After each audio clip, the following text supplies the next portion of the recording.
Hey, everybody, welcome back to another edition of the Big Guy Fantasy Sports Consistency Show. Ron Rigney, James Knight, all three of us, the Holy Trinity, even Colby Conway, who isn't here, but isn't here in spirit, all participated in the King's Classic. There you go. Yeah, we love in the King's Classic drafts at the Expo, the weekend of July 24th to 26th.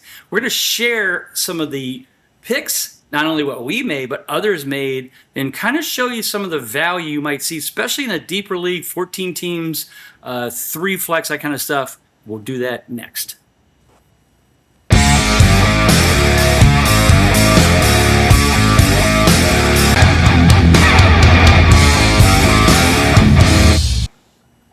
All right, King's Classic highlights. The Holy Trinity of us were there. James got to be in his first one, the online league with Ron Rigney. We call it the Len Dawson division.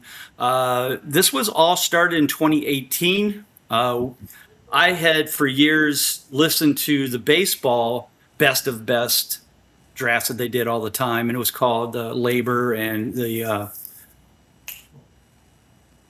what's the other one? I forgot. Slip right dead.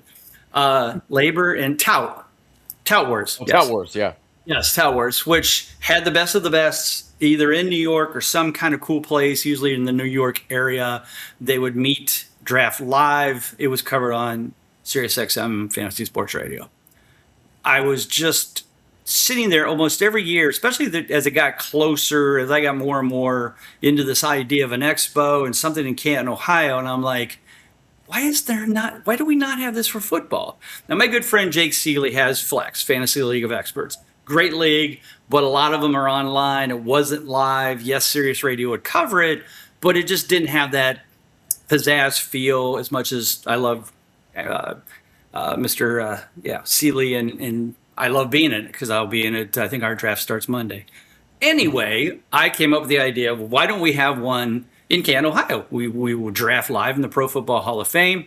SiriusXM can come and cover it and make it not only a snake draft, but an auction draft for all the leagues, so that nobody can say, well, I'm better at auctions, I'm better at snakes, I never had a chance, blah, blah, blah. No, that all goes out the window. You've got a chance to do well in both. Started in 2018. We had 2 leagues of 12 teams each. Biggest names around, Andy Behrens, Mike Clay, Bob Harris, Jeff Ratcliffe, Dave Richards, CBS, Brad Evans, then at Yahoo. I could go on. And then me and Ron. So somehow I got invited. Yeah. We just snuck in because, hey, I was running it. So we did that in 2018. It was a big success. And so we've continued it ever since then. 2020, when we didn't have an expo, of course, we still did it online. We have now went to 3 leagues, 14 teams each. 2 of them are live. 1 of them is online because we allow international fantasy football experts. Murph from overseas, Hannah Rowland, Colm Kelly from RotoViz. We had guys from Australia, South Africa, and then a number of folks in the States that just couldn't make it, or just, for whatever reasons. So we started the Len Dawson League as well. So now, again, we have all 3. We have, of course, more than that. We have a Queen's Classic, Best of the Females.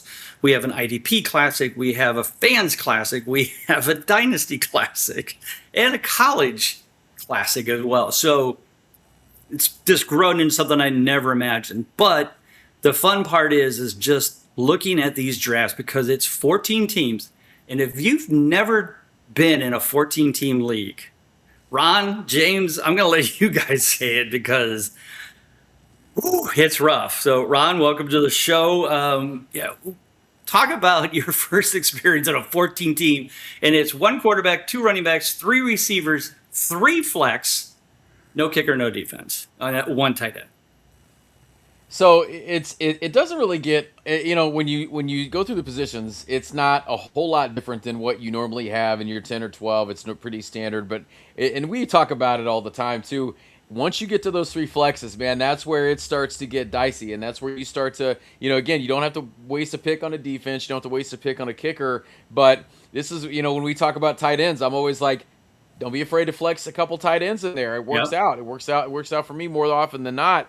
But when you go to those waiver wires, man, the one thing you can find yourself a quarterback. It may not be the top of Yeah. the line guy, but Right. one of the things that's nice about this format is a lot of people wait till late to draft a quarterback. A lot of people don't keep a Hmm. backup. So even if a couple teams do, you can still find quarterbacks on the waiver wire. But beyond that, forget it. And especially you have that fab that you got to spend.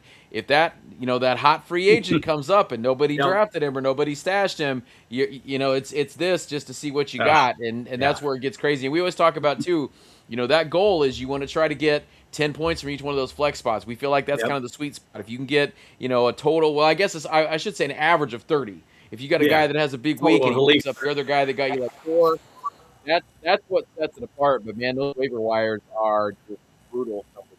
Yeah. All right, James, you haven't got to the waiver wires yet, but you got to do the draft.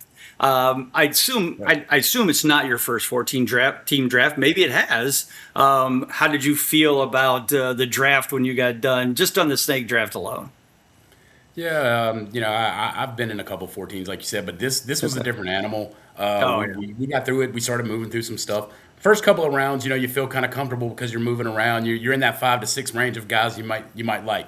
As it started getting later, and people started filling up those flexes, like Ron was saying, and Hmm. doing that stuff, all of a sudden those guys that you thought you could wait for later and like nobody's going to get them, they just start flying off the board. And like I said, Hmm. 14 teams per round, it was a nightmare at times. And then of course I was sandwiched on Ron's picks every time, so he was either right before me or right after me, back to back with picks.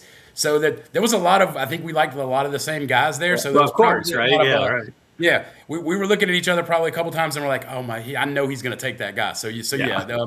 14 teams is tough, man. It's tough. Yeah. And of course, folks, if you think that the Len Dawson division is like, oh, well, if Ron and James are in it, or, if I was it, you'd be like, okay, but it's not the big boys. Well, let me tell you, folks, in the Dawson division is John Hanson, Jeff Mans, and Bob Harris. So, folks, if you think that's a gimme, then you've never drafted against these folks. So it's a lot of smart people in the room, these guys included. But yeah, it's rough. I mean, we always kind of laugh that when you get to the end of the draft, you're just like, does this person have a heartbeat and is he on the Yeah, roster? exactly. There it That's is. it. Ron It's just knows. like, give me a heartbeat, a roster spot, and I'm going to take a chance. I It's recognize a, that name, so yeah, let's do it. Yeah, there you go. exactly. You're like, wait a Yeah, minute, does Peyton Manning still play? who's the RB3 on the Rams? Cool, we'll take him. We'll Yeah, we'll throw it yeah, out. Why right. not? Yeah. He's And if you listening on a don't know, depth you chart. need to know for these drafts for sure. All Yeah. right, guys. Well, so let's take a look at the drafts. James, since you were the rookie this year, talk about like the first maybe 4 or 5 rounds as you were kind of remind people where you were drafted from, what position, and then kind of give us a little bit of a synopsis of your first, 5 to 6 rounds. Like where were Right. you going, and how many times did you change that tune because you thought this was how it was going to drop, but it doesn't? Yeah. Oh yeah. I was fortunate enough. I had the number one spot, so Oh, I got the there we first. I go. got the first pick overall. For me, that was pretty much a hands down Bijan Robinson. So I didn't have to think much. I was just like, it's Robinson or Gibbs, and I went with Yep. Robinson. So Yeah. Okay. at that point, immediately dread sunk in because I realized how many picks were going to be between me and my next pick. So I realized that Go get a burger. Go yeah, take a yeah. nap. And I'm thinking to myself, I'm like, I hope there's a player available who I want at that point. So Yeah. yeah, it starts moving around. First round kind of goes according to plan. See some high end wide receivers go off the board. All your top running backs go off the board. Mhm. Second round starts coming around. You saw some the high end tight ends. Your elite tight ends start going off the board. And like I said, that panic is getting worse now for me. Everything's rolling around, and I like to think to myself in the first, second, and second, third rounds, 1, 2, 3 picks. I'd like to have a shot at a guy who could be the number one overall player at his position. Yeah. You at least have that shot. Well, it comes back around to me, and I'm at the end of the second round, and I panic pick. I wanted him because I think he's a good receiver, but I got Garrett Wilson there. Okay. And then I started thinking about it, and I was like, I put my money on a Jets wide receiver in the second round, and I didn't feel real good about that. So then I had a back-to-back pick, and I immediately panicked and homerized and picked Teteroa McMillan there. Okay. Yeah, that's fair. I thought to myself, Wilson's got high upside to dominate the targets in New York. Yep. McMillan has the same thing in Carolina. Neither team's probably going to throw a ton, but they're both going to get 100 plus. But they're going to be targets. losing a lot, so I feel like they will throw it. Yes, and 100 plus targets guaranteed. And like I Yeah. said, from the different players through those first couple of rounds, you saw some people go high upside. Jeremiah Love went off the board earlier in that round, in that second round. Different groups. Trey McBride, like I said, all the two elite tight ends, Bowers and McBride, were both gone in that second round. Once I got to there and I'd already picked Robinson, I almost felt like my hand was forced because there weren't a whole lot of running back options available. The only other running back I probably would have went with there was Kyron Williams. I almost got him instead of McMillan on that second pick. Yeah. But at the time, I started looking at that 3 wide receivers that are starting in the league, and I said, And I maybe need to slow- fill, if you yes, do all I need to three. fill, I need to fill those out because if my third wide receiver ends up being the fourth wide receiver from the Rams, we are not in a good spot. So yeah, Right.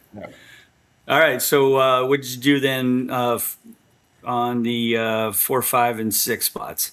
and so then we came back around. Like I said again, names just flying off the board. Everything was going down with me, and Ron in front of me grabbed Travis Etienne. Okay, right here before that last pick. So this was kind of a spiteful pick. I went Tyler Warren right after him. I'm not going to lie. Oh, there you knew go. it. All I right. knew it. Yeah, I'll I knew show there was you. something there. Yep. Yeah. I had Yeah, Etienne. there were I some was looking at curse Etienne. words coming out of both your mouths at that point, I'm sure. I was thinking to myself, if I got Etienne teamed in with Robinson, I had 2 good running backs. I was going to be okay. Yeah. When Etienne went off the board, I was like, this might be my last chance to get a tight end. And Ron, you took Etienne. I had to do it. So I took Warren. And then I Revenge. went It's higher. revenge. I get it. And I even real quick, and I even said in my head, I'm like I'm gonna grab ATN here. I know James isn't gonna take Warren right now, and I'll be damned if he didn't. So Damn if he didn't. it's a great pick. It's a great pick. Well done. You know, I could hear you in my mind, and I was like, he would do this here, and he is banking. He's coming back to him on that second side over here. Yeah. Very true. Yeah. And so then I went high upside right after that. I went Carnell Tate, and I Okay. figured again. I was like, there's a But chance. he's wide close. receiver 3 on your team, so that's fair. Right, Yeah. exactly. And he's got high upside, and if him and Ward gel together, I felt really good about that. And like I said, everything was just flying off the board. I didn't even consider a quarterback yet. I thought about like I said, the tight end Yeah, thing was no. weighing on me. They were flying off the board, and so that's where I went with Warren and Tate right there. Okay. All right. And then was that 5 and 6 or was that 4 and 5? That was 4 and 5 right there. Okay. Okay. All right. Well, then, yeah, since the next one will be another turn, we'll just kind of come back to that. All right, Ron. So you're at number 2, right? Obviously, side by side. all which- big guy all time at the top spot. I Yes, see sir. that. I love that. I wish I'd done a better So- job of getting me in the closer front. I was 10th. So as James said, he went, and I figured he'd go Gibbs number 1. I was fine with Bijan at number 2. I was fine Yeah, with the sure. guy at number 2. I will say, for about a half second, I thought about Jamar Chase right there, but I'm like, Yeah. don't get cute, don't overthink it. Jameer Yeah. Gibbs is where you go at number 2. So I was super stoked to get Jameer Gibbs at number 2. And like James said, it's about you can. Go and do whatever and come back to because it's a little long way between your picks. I went with Chris Olave in round 2. I know he's got a rookie quarterback, but they just handed him a boatload of money. He's the clear lead dog. They're going to get him the ball early and often. As long as he's healthy, he's that guy. So felt good about getting that at the end of round 2 there.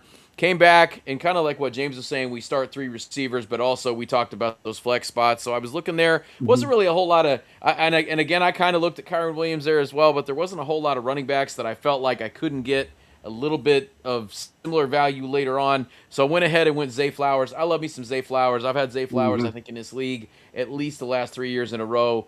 He is, again, the clear number 1 when Lamar Jackson's in there. And as long as Lamar Jackson's in there, he's looking for him. So, but the sad part is it's kind of how Zay Flowers goes the way of Lamar Jackson. So hopefully he can stay healthy. Round 4, as James said, I came back and apparently sniped the crap out of Travis Etienne. Again, I like him in that spot. I think I told you offline. So you I were picked up kind of Stroud. all in on the Saints here, huh? I'm all in on the Olave Saints offense, and and Etienne it was there. not by design at all. But I do like him as that RB2. I think even with Yeah. Kamara there, No, I get it. there's going to be some volume, and I think the Saints are going to make noise in that division. We're kind of seeing, Oh, yeah. the Bucks kind of implode before our eyes. Atlanta, we don't really know what's expected out of Atlanta. Carolina, Right. I think, is going to be better than a lot of people give them credit for, and they came on at the end of last year. But I think the Saints can be that as well. So Etienne there. Now round 5 is something I don't normally do. I was sitting there and I was looking at what we got available, and I was looking at the receivers, I was looking at the running backs, and I see Drake May sitting there. And I've not had Drake May in a league. I don't normally take a quarterback in the 5th round, but I'm like, you know what? It's again, I like some of the values that might be there later. I'm gonna take me some Drake May. So went quarterback early. I like that there. Again, we'll see. I don't know if we could, and with them adding, AJ Brown in the mix, I like that a lot. Now I'll go ahead and say my round 6 pick just because that decided to blow up in my face about a week ago. Went Ricky Pearsall there.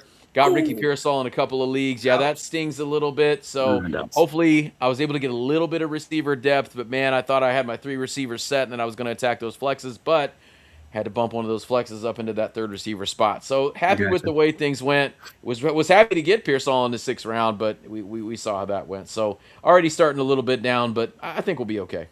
All right. Good stuff. All right. So what I'm going to do is I'm going to tell you who picked in number 1 in round 1, or first pick and second pick in both of the other kings. So in the Jim Brown division, J.J. Zachariason was first, Jeff Ratcliffe was second. They went Gibbs Robinson. So it is what it is. Then both of them went 3 straight wide receivers. J.J. went Pickens, Rashee Rice, and Devontae Adams. Ratcliffe went Devontae Smith, then Chris Olave, and then Christian Watson. At the 5 and 6 spot, they then came back and both went running back. JJ went Tootin and Ramondre Stevenson, and then Ratcliffe went Jadarian Price and RJ Harvey. He definitely went real young running backs hoping for a shot because he had Bijan, which, so he went, actually, just to go a little further, he went Jadarian Price, RJ Harvey, and Jonathan Brooks in 3 straight rounds. So he obviously on his second spot was not only taking a flyer for his RB2, but hopefully taking a flyer for his flex. So in the Blandon division, my division, David Kitchen and Joe Pisapia were first and second. They went Gibbs and Robinson. So you're the only guys that went Robinson and Gibbs. Pretty similar. They went 3 straight receivers.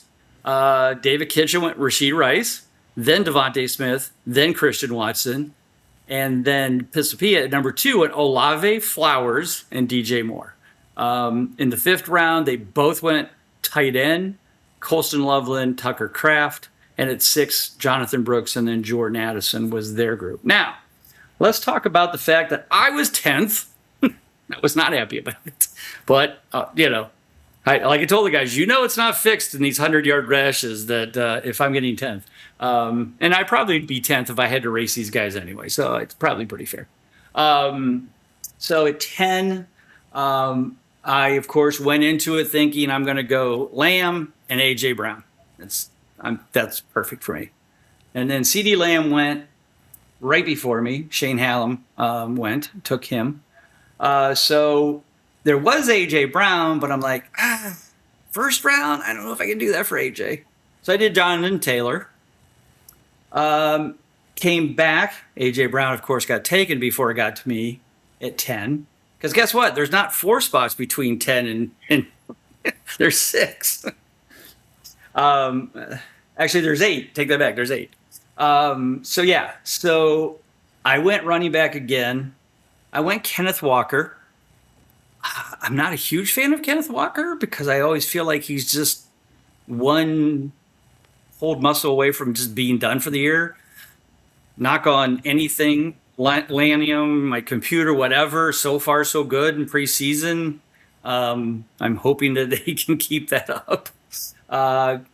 Then I came back. I'm not usually a tight end early guy, but I felt like some of the teams that usually do really well in these leagues always do seem to grab a tight end early. So I went McBride. Bowers had went in the 2nd round.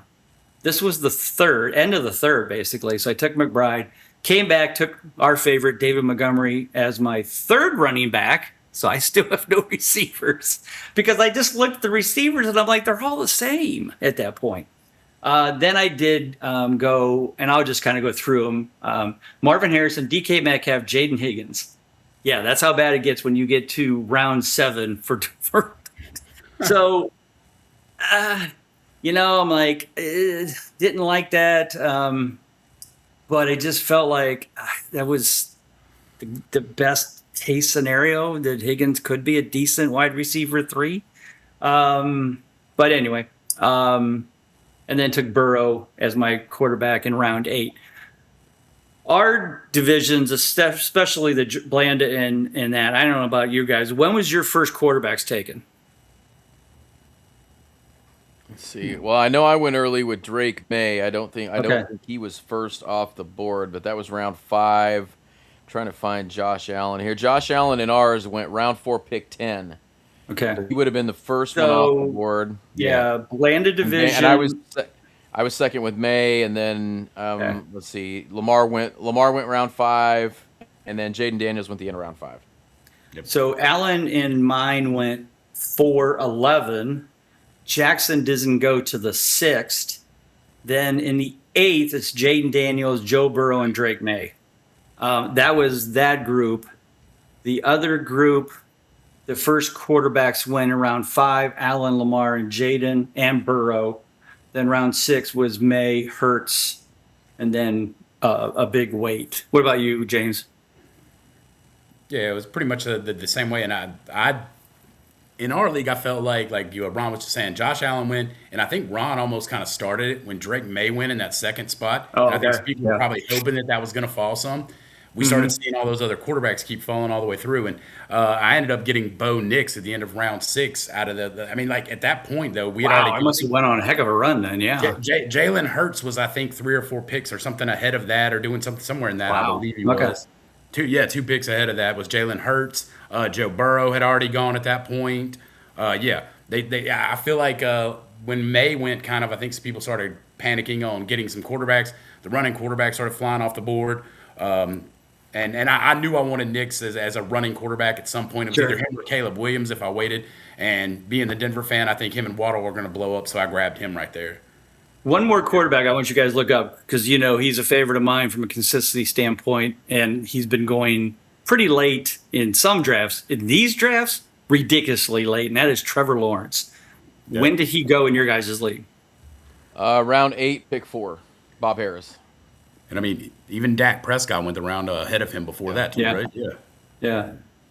So in Jim Brown, it was the 9-12 spot. In our draft, he went round 12. Wow. Like 12-12. Like 12, no, 12-13. Like really late. So yeah, I was just like, oh man, I should have waited. I took Burrow, which I thought was very early. It was round 8.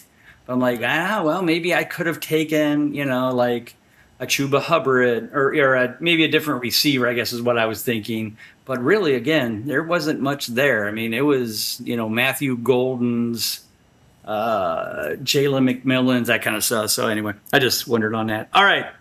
So let's go back to, we got 20 minutes in. Let's just kind of, from your guys' perspective, let's just look at the rest of the rounds, where you went, what you did to kind of fill in and pick some of the guys you picked that obviously are not normally picked in 12-team leagues, but you feel like, why, the reasons you grabbed them, maybe pick 2 or 3 of the ones that you felt were good late value picks because of the league that we're in. So James, I'll start with you.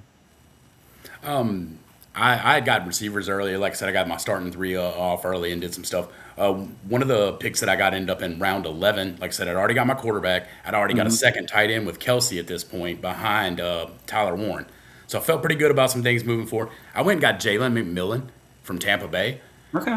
There's a lot of stuff going on there. Mike Evans is gone. We don't know what we're going to get from Chris Godwin. We know Egbuka is going to be a good player. He's going to be a great receiver. But we've seen flashes of McMillan too. If he comes back and is healthy, I think that Tampa Bay team is kind of on a downfall here. We're going to see Baker Mayfield throw the ball a ton probably this year and do stuff.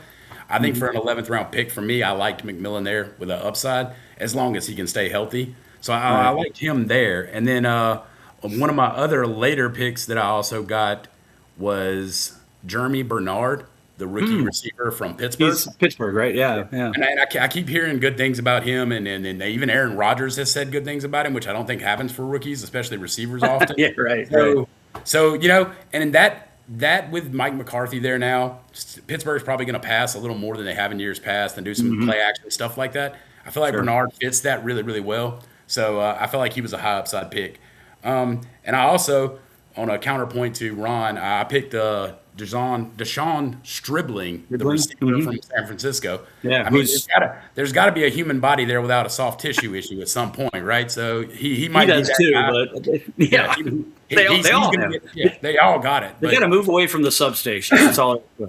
yeah, it's absolutely wild there, and so just try to. The further it got along, and I think a lot of other people were thinking similar things like that. You kind of start taking those dart throws at those high upside guys, and once you get in that round 13, 14, area and that stuff, it really is. It is the foggy, hazy hours of your 12-man draft. Like that. That's Yeah. what it turns into, and you're just hoping you get somebody that's on a depth chart that is actually on there that doesn't get cut before the preseason is over. So Yeah, that's for sure.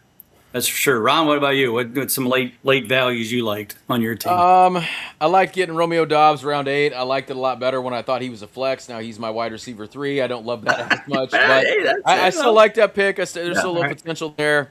Went Kenny Gainwell round 7. I got sniped on my tight end as we talked about before, and that was kind of the end of the elite tight end. So I'm like, you know what? I'm gonna wait a few rounds. Was able to get Jake Ferguson round 9. Felt good about that. All right. Had a nice season when you look at the overall body of work last year. It just wasn't very consistent as he had a lot of production a few weeks, and towards the end of the season he wasn't heard from again. But I think that's solid. But I did go pretty heavy at tight end, as I'll talk about here in a little bit. Okay. Round 10 got Denzel Boston. They got a ton of rookie receivers there. Denzel Boston's having a great camp. I read he's getting some work with the ones this week, and there's nothing but positives coming out about him. So that could be a nice little lottery ticket. When another rookie, Kenyon Sadiq the Freak. I think he's going to be a nice little check down option in New York. They're not going to be a great offense, but they do But have what some was his? pieces. He got injured though. Do you remember what He his? did. status- He had hernia surgery in the offseason, so he might miss a couple of weeks. Oh, okay. I think All at right. some point he's going to be a nice little Precautionary. flex option. Okay. Yeah, sure. I got my guy Gunnar Helm round 15. I like Gunnar Helm, and you probably are tired of hearing about him, but I was able to get him. And then I ended up going Seth McGowan was a late rookie pick for the Colts. He could beat out DJ Giddens for the backup spot. Dude was a stud in college before he got a little trouble. Service back at Kentucky and posted some nice numbers, and they got him super late. So, again, hoping one of these rookie guys becomes a nice little lottery ticket for me. oh yeah. Gotcha. So as you know, my wide receiver core was not super strong.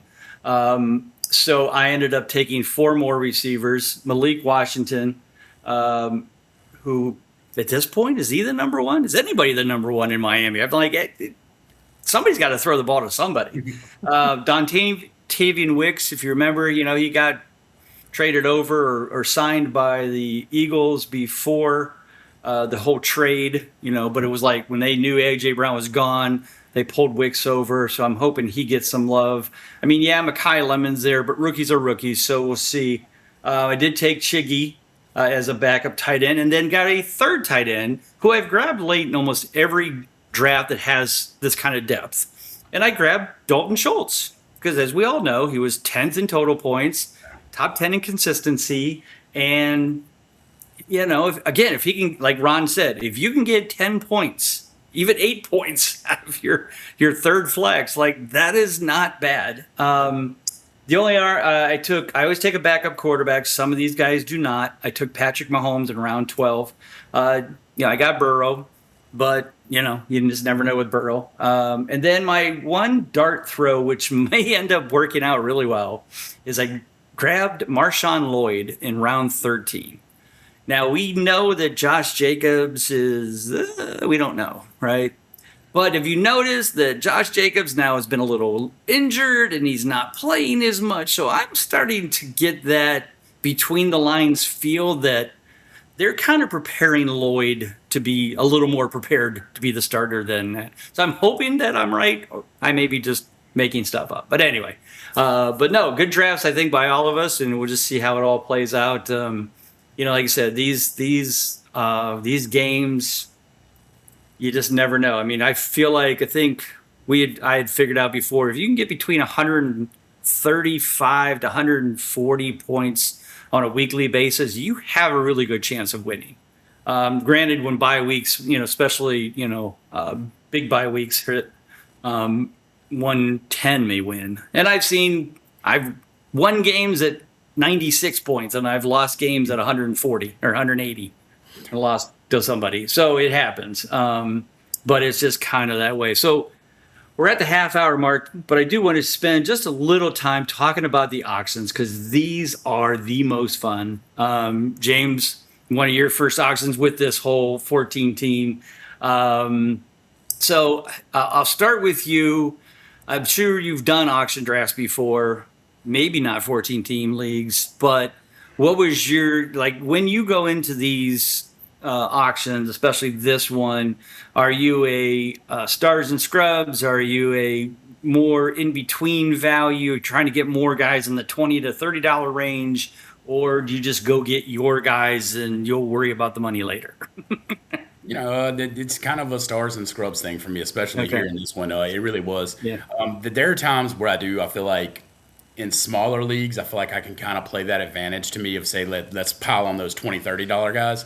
But in this, I was thinking if I can go in and get some studs early on and then kind of let this play out, that'll be fine. There's a lot of players in this. There's going to be a lot of people throwing out bids, a lot of people doing a lot of stuff. So I was like, last thing I want to do is get into an 8 to 10 man bidding war on $20 to $30 players every single round. Right. So I immediately blew a ton of money on Jahmyr Gibbs right off the bat because I had drafted Bijan Robinson in the other one, so I wanted kind of some exposure to both of these guys. So I ended up with him, and then How much? $74. Okay. So as you guys share, I'm going to tell you what the other division. So in Jim Brown auction, he was 58. In mine, he went for also 58. So go ahead. So Bijan Robinson went for 73 in ours as well, like right after that. Okay. Right? So yeah. And then, of course, because money is no object to me, I threw $67 at Puka Nacua for no reason, whatsoever. Just because, hey, if I've got Puka Nacua and Jahmyr Gibbs, I should be unstoppable. Until later in the draft when you realize that you have no money left. You have no money and you have no players. Yeah. You start watching trust me, when we get to me, I kind of did the same stuff. Maybe not to that extreme, but you look at it and you tell yourself there's no way this guy's getting to $10 or $12 on this thing because you have $10 or $12, whatever you have for your budget. And every time I was like, oh, that's $1 over what I got to spend. Yep. So that came back to bite me a little bit. But like I said, getting Gibbs and Puka, I overpaid for them initially, like I said, but it's two big names at the top of the team. So, I'll roll the dice, live and die with them and see what happens. Yeah. So just for purposes, just read off your team from top to bottom. All right. You don't have to do it in order of dollars, just however it shows up on your screen.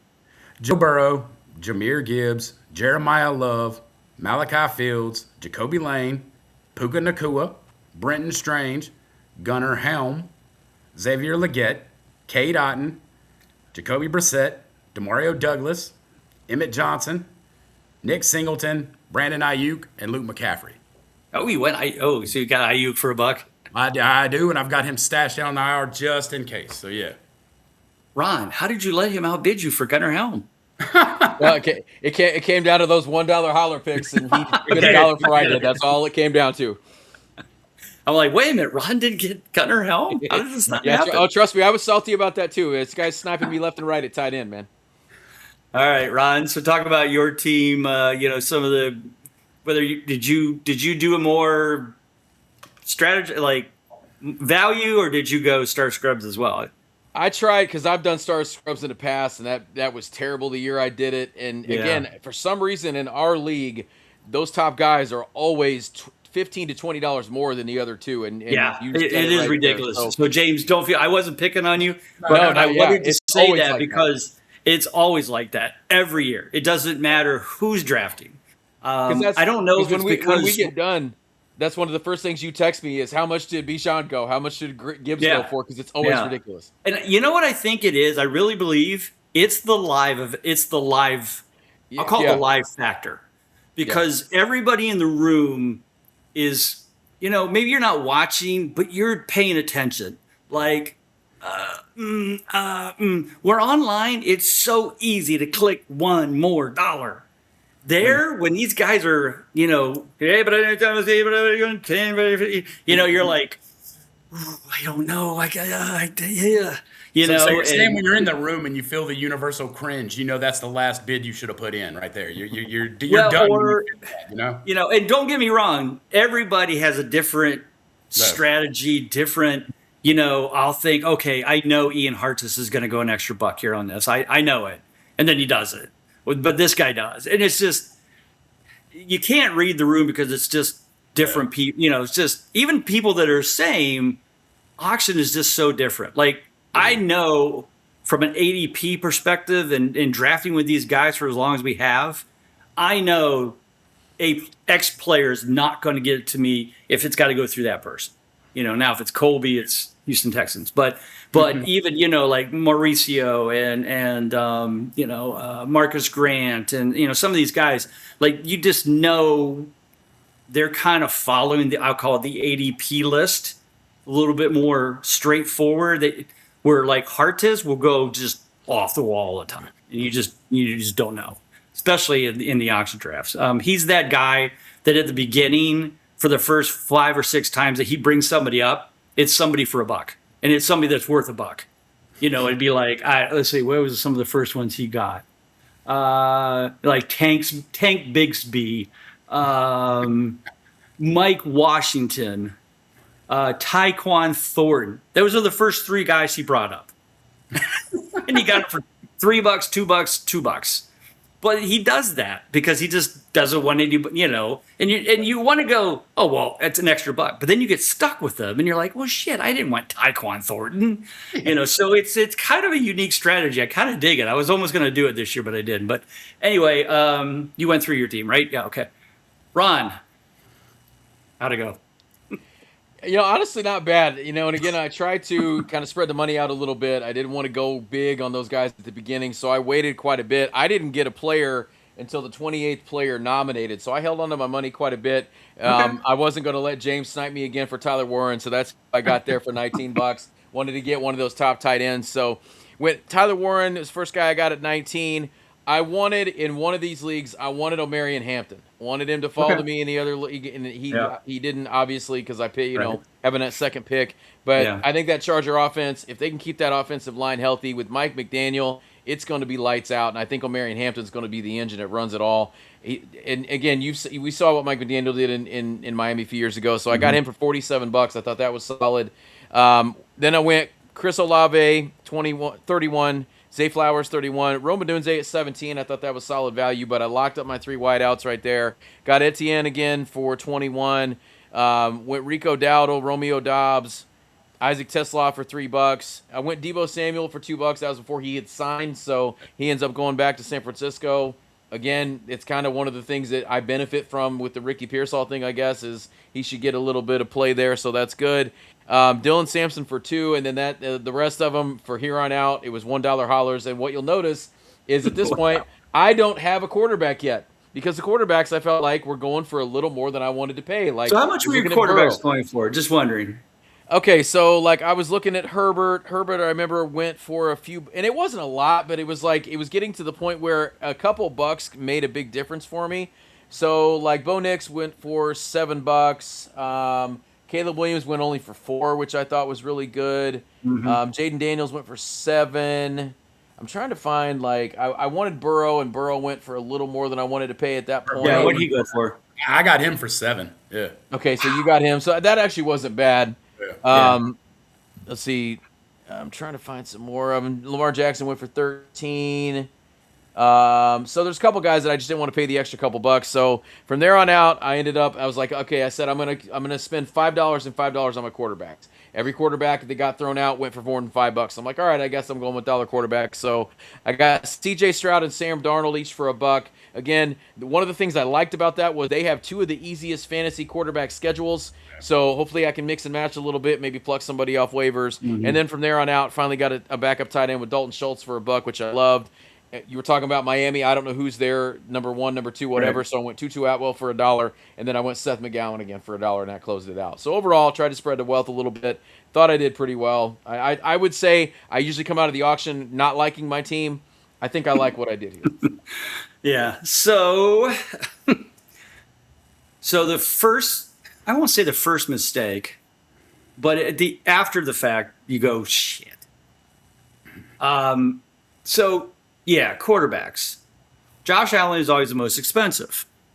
So usually, if you bring up a quarterback before Josh Allen, not too many people are that excited about it. Whoever that is, even Lamar. So I brought up Joe Burrow. And I got Joe Burrow for $14, which at the time didn't sound terrible. And then Josh Allen went for 18. Okay. And then Lamar Jackson went for 11. And then not a single quarterback after that went over $10. And I was like, damn, wow. I overpaid. So anyway, so that was my mistake. However, I knew I wanted, like you wanted Omar Hampton or Marion Hampton. I'm like, I want Chase. I wasn't going to get him drafting 10th. So I bought Chase for 55. And then I went, you know what? I want a top running back. So then Bijan came up. So I paid 58 for Bijan. And I'm like, okay, I spent some money, but I'm not broke at this point. And then I'm like, okay, now I need a good wide receiver too. I don't think I overpaid for Ibuka at 34, but now I'm really starting to lose money. Then Tyler Warren came up. I bought him for 14. Again, whether that was high or low.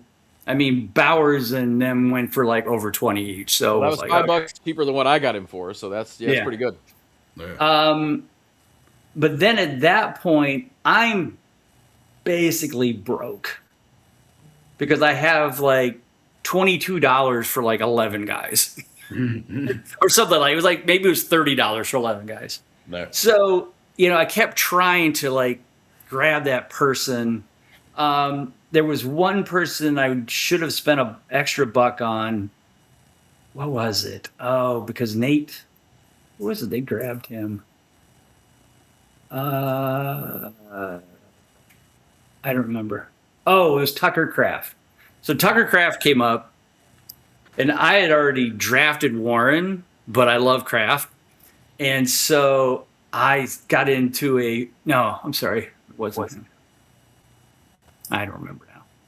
It was with Matt Donnelly. I think it was McBride. That's who it was. So he was like, I am not letting you trade McBride. He literally said that out loud. I'm like, oh, shit. Okay. So I finally let him have McBride for like 21 or 22. But I was like, I'm just going to take them both. Anyway, so the rest of my team is just a lot of guesses. Yeah. So Marshawn Lloyd for $3. Aronde Gadsden for $1. Oh, Chuba Hubbard was my RB2 at $10. And then the rest of these people were all $1. Emmett Johnson from Kansas City, Gunnar Helm, Jacoby Lane, Marquise Brown, Devontae Walker. So I got two of the basically wide receiver twos. We don't know what Bateman's going to do.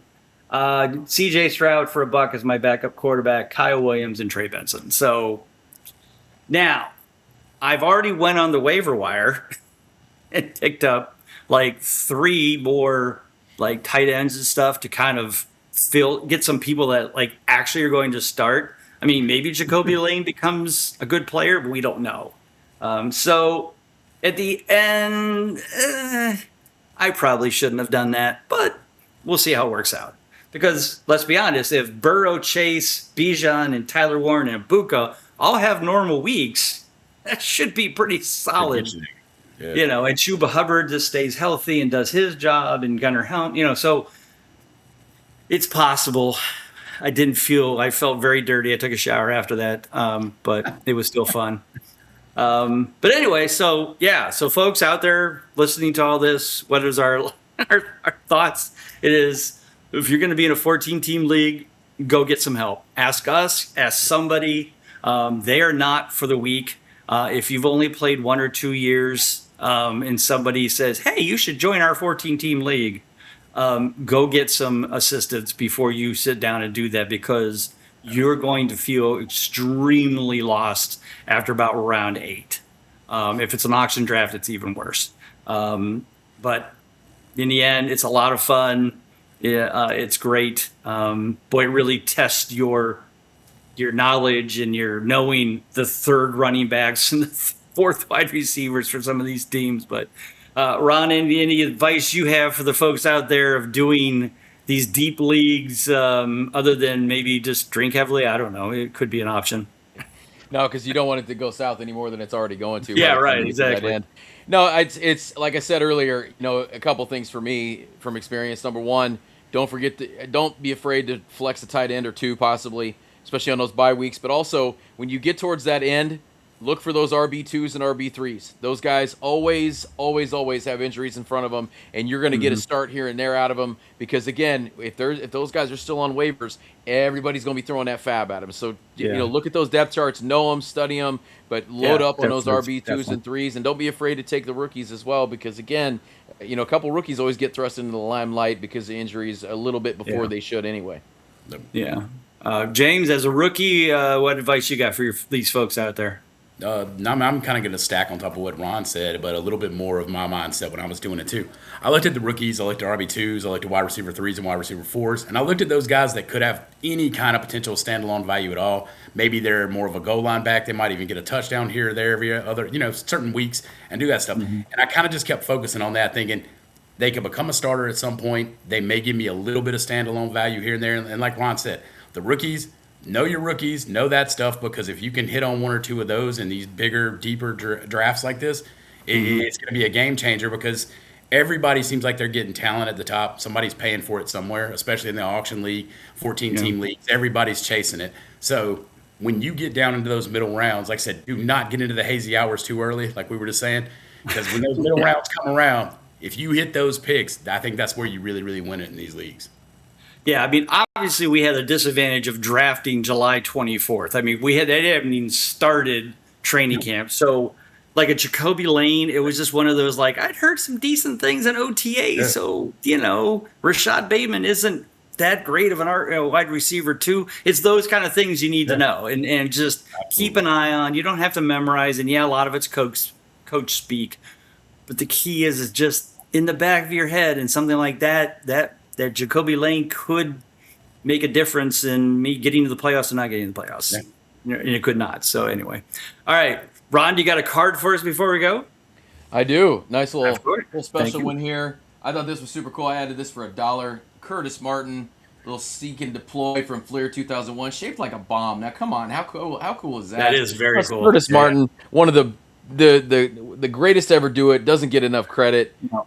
All-time leading rusher, was great for 2 franchises. Look him up if you don't know him, but a little Curtis Martin there for all the kids that don't know. Yeah, definitely. Love that. All right. James, to everybody, they can find you out there on social media and Big Guy Fantasy Sports. Yeah, check me out at JKeezy on X. You want to talk about football, talk about some stuff. You're going to see some articles posting. Ron, myself, Bob, we all have some ADP stuff coming out soon, or that already come out. Check all that out, and just like I said, stick with us through the off season. We'll get you through it. And if you don't have the consistency guide, you should get that, because that is huge. I'm telling you what. And yeah, just shoot me a message. Let's talk about football. It's back. I'm excited. Yeah. It was a pretty interesting Hall of Fame game for once. I didn't watch it, but I was like, dang, I wish I would have.